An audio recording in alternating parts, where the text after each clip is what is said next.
Assalamualaikum warahmatullahi wabarakatuh. Pada video pembelajaran kali ini, saya akan menjelaskan materi tentang sistem peredaran darah manusia. Ada dua bagian yang akan kita pelajari, yaitu struktur dan fungsi sistem peredaran darah manusia, serta gangguan, kelainan, upaya pencegahan dan penanggulangan pada sistem peredaran darah manusia. Yang pertama, struktur dan fungsi sistem peredaran darah manusia. Ada tiga bagian yang akan kita pelajari, yaitu komponen-komponen penyusun sistem peredaran darah, mekanisme peredaran darah pada manusia, dan frekuensi denyut jantung. Sistem peredaran darah manusia ini terdiri dari tiga komponen. Yang pertama adalah darah. Darah pada manusia ini memiliki dua kandungan utama, yaitu cairan darah atau disebut dengan plasma darah yang memiliki kandungan banyak air atau tersusun dari air yang cukup banyak, mencapai 98%. Kemudian sel-sel darah.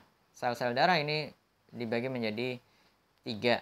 Ada sel darah merah, eritrosit, ada sel darah putih, leukosit, ada keping darah yaitu trombosit.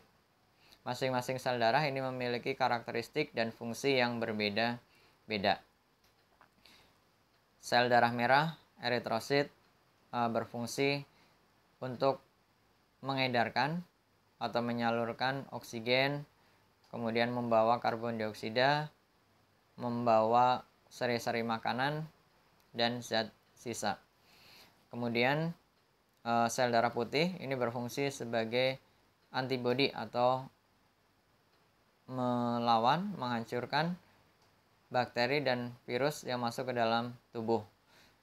Yang ketiga, keping darah ini berfungsi untuk proses pembekuan darah saat tubuh kita terluka. Komponen yang kedua, jantung. Jantung pada manusia ini terdiri dari 4 ruangan, yaitu 2 serambi atau atrium dan 2 bilik atau ventrikel. Serambi ini berfungsi untuk menerima darah, sedangkan ventrikel atau bilik ini berfungsi untuk memompa darah. Kemudian komponen yang ketiga adalah pembuluh darah. Pembuluh darah ini bisa dibedakan menjadi 3. Ada pembuluh nadi, ada pembuluh balik, ada pembuluh kapiler. Yang pertama, pembuluh nadi atau pembuluh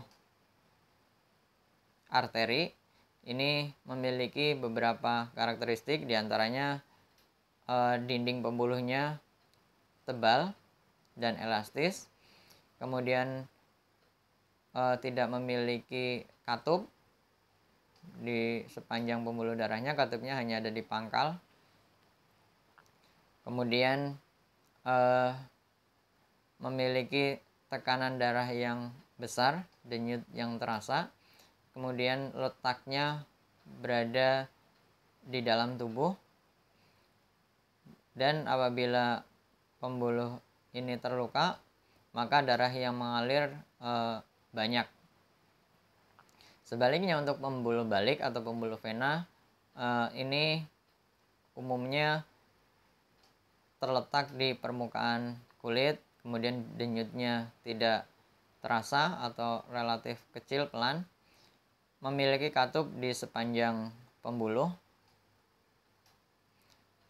Yang ketiga, pembuluh kapiler. Pembuluh kapiler ini adalah pembuluh yang menjadi penghubung antara pembuluh nadi dan pembuluh balik.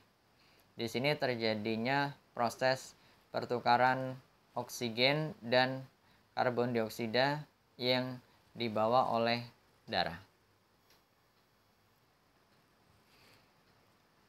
Ini adalah gambar proses peredaran darah pada manusia.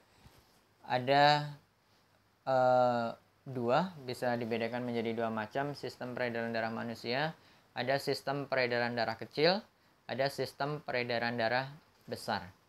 Sistem peredaran darah kecil ini adalah sistem peredaran darah yang memompa darah dari jantung ini ke paru-paru, kemudian kembali lagi ke jantung. Itu adalah sistem peredaran darah kecil. Seperti yang ada di gambar. Ini dari jantung dipompa ke paru-paru, kemudian dari paru-paru masuk kembali lagi ke jantung. Itu disebut dengan sistem peredaran darah kecil. Kemudian yang kedua adalah sistem peredaran darah besar, yaitu dari jantung ke seluruh tubuh, kembali lagi ke jantung. Jadi kalian perhatikan sekali lagi. Untuk sistem peredaran darah kecil, ini dari jantung,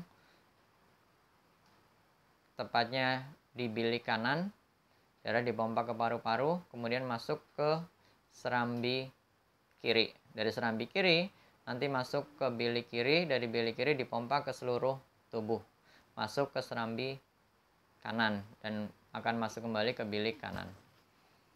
Begitu seterusnya. Frekuensi denyut jantung pada setiap manusia itu berbeda-beda karena ada berbagai faktor penyebabnya. Di antaranya ada aktivitas, jenis kelamin, usia, suhu tubuh, dan keadaan kesehatan dari orang tersebut. Yang berikutnya, gangguan dan kelainan pada sistem peredaran darah. Yang pertama adalah stroke. Stroke ini terjadi ketika pasokan darah ke otak terputus. Akibatnya penyumbatan atau pecahnya pembuluh darah sehingga terjadi kematian sel-sel pada sebagian area di otak. Stroke ini bisa dicegah melalui penerapan pola hidup sehat seperti mengkonsumsi makanan sehat, berolahraga, serta tidak merokok dan tidak mengkonsumsi minuman yang beralkohol. Yang kedua, hipertensi dan hipotensi. Hipertensi ini tekanan darah tinggi. Yang normal tekanan darah seseorang adalah 80 sampai 120. Artinya jika di atas angka tersebut berarti tergolong hipertensi, jika di bawah 80 sampai 120 maka tergolong hipotensi atau tekanan darah rendah. Untuk hipertensi sendiri ini bisa dicegah dengan penerapan pola hidup yang sehat, tidak mengonsumsi minuman beralkohol, kemudian tidak merokok, berolahraga secara teratur, istirahat yang cukup. Sedangkan untuk hipotensi ini bisa dicegah melalui minum air putih yang cukup, kurang lebih 8 sampai 10 gelas setiap hari. Serta mengkonsumsi makanan yang mengandung cukup garam serta zat besi dan berolahraga secara teratur. Gangguan yang ketiga, anemia. Anemia ini disebabkan oleh kehilangan banyak darah atau gangguan pada pembentukan sel darah, terutama sel darah merah.